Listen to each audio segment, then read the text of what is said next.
Você já tentou ler um relatório de resultados e sentiu que precisava de um tradutor? Pois é, a gente sabe como é. Mas calma, porque o canal A Voz do Balanço está aqui para descomplicar. Hoje é dia de abrir o release de resultados do primeiro trimestre de 2026 da AXIA Energia. Esse é o documento oficial que a empresa entregou ao mercado no dia 7 de maio. E vou te adiantar que os números são animadores, mas também trazem alguns pontos de atenção. Quer saber o que realmente importa por trás dessas planilhas? Fica comigo até o final, porque eu vou te mostrar por que a ação caiu mesmo com o lucro disparando, e o que os maiores bancos de investimento estão falando agora. Pausa, respira, vamos juntos. A AXIA Energia é a antiga Eletrobras. Depois da privatização, a empresa passou por uma verdadeira transformação. Ela saiu de uma estatal com ineficiências históricas para uma máquina de gerar valor. Ela opera em dois grandes negócios. Primeiro, a geração, produzir energia elétrica, principalmente com usinas hidrelétricas. Segundo, a transmissão, levar essa energia por milhares de quilômetros de linhas até a sua casa. Hoje, a AXIA é a maior empresa de energia limpa do Hemisfério Sul. Agora que você já sabe quem ela é, vamos mergulhar nos números mais importantes desse trimestre.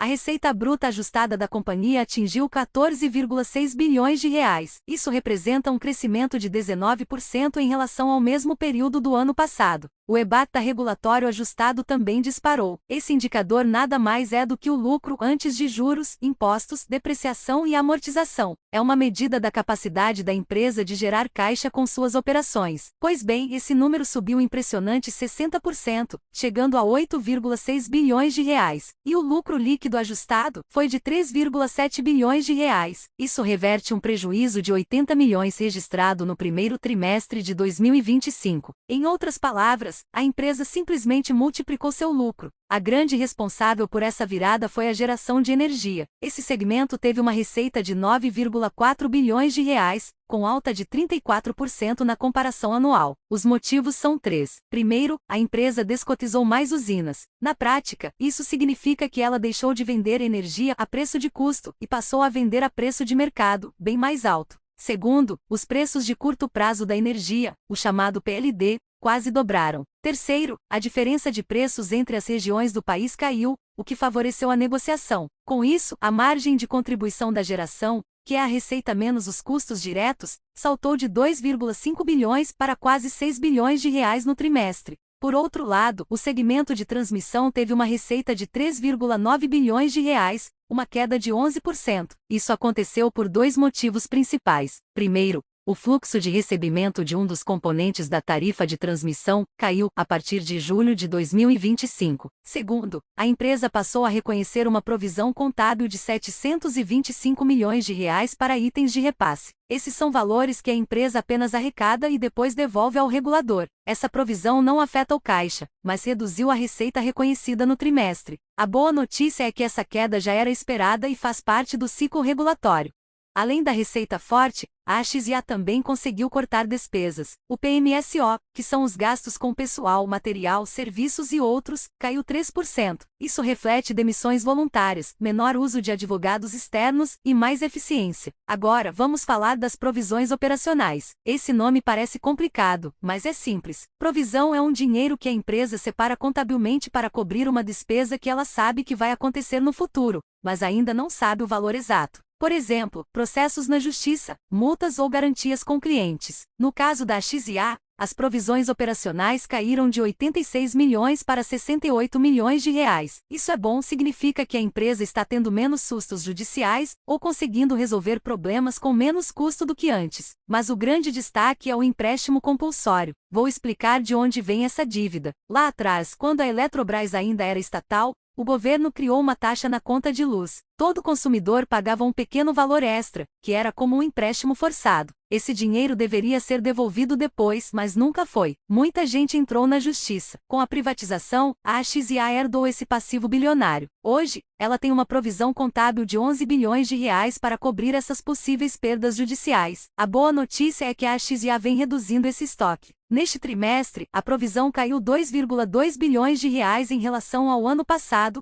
graças a acordos e decisões favoráveis nos tribunais. E a empresa continua negociando para resolver esse problema de uma vez. A AXIA não está parada. Só neste primeiro trimestre, a empresa investiu 1,355 bilhão de reais, 36% a mais do que no mesmo período do ano passado. A maior parte desse dinheiro foi para transmissão, com 977 milhões, principalmente para reforços e melhorias na rede. Depois vem geração, com 185 milhões. Destaque para o leilão de reserva de capacidade, em que a AXIA arrematou 190 megawatts de potência para construir uma nova unidade na usina de Luiz Gonzaga. O investimento previsto é de R$ 1 bilhão com início de operação em 2031. Esse é o tipo de movimento que garante crescimento para a próxima década.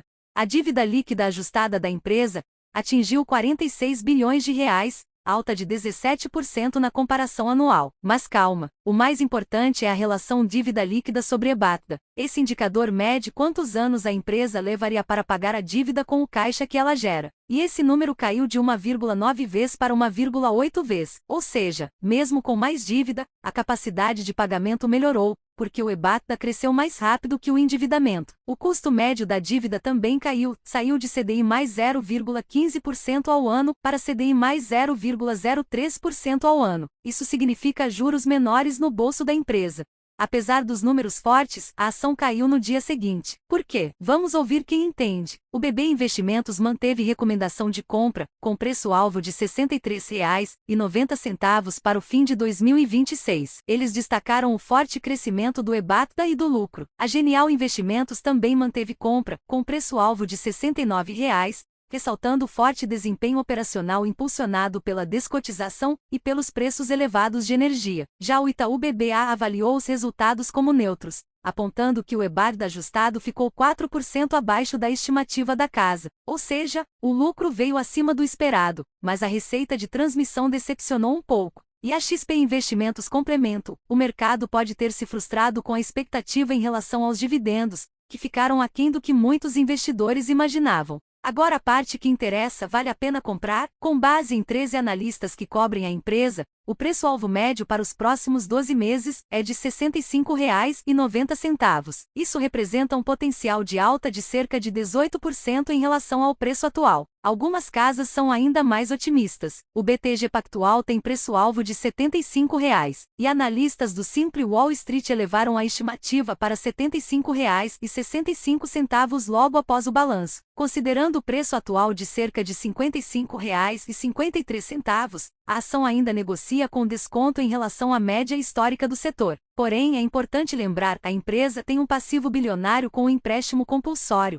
e a geração de caixa livre ainda é um desafio no curto prazo. A AXIA Energia apresentou um trimestre excelente do ponto de vista operacional. Lucro disparou, custos caíram, investimentos aceleraram e a alavancagem melhorou. A reação negativa do mercado foi pontual, ligada mais à frustração com dividendos do que à saúde do negócio. A empresa está no caminho certo para se consolidar como uma das maiores geradoras de valor da Bolsa Brasileira. Mas, como sempre, cada investidor precisa avaliar seu próprio perfil de risco e objetivos. Este vídeo não é uma recomendação de compra ou venda, é uma análise didática para você entender o balanço e tomar suas próprias decisões. E se você gostou desse formato e quer ver mais análises descomplicadas, o canal A Voz do Balanço tem uma playlist especial com balanços de empresas brasileiras como Taesa, Copel e Cemig. E também uma playlist com balanços de empresas europeias, como a Engie e a Iberdrola. É só explorar aqui no canal. Inscreva-se, ative o sininho e venha fazer parte da A Voz do Balanço. Até a próxima!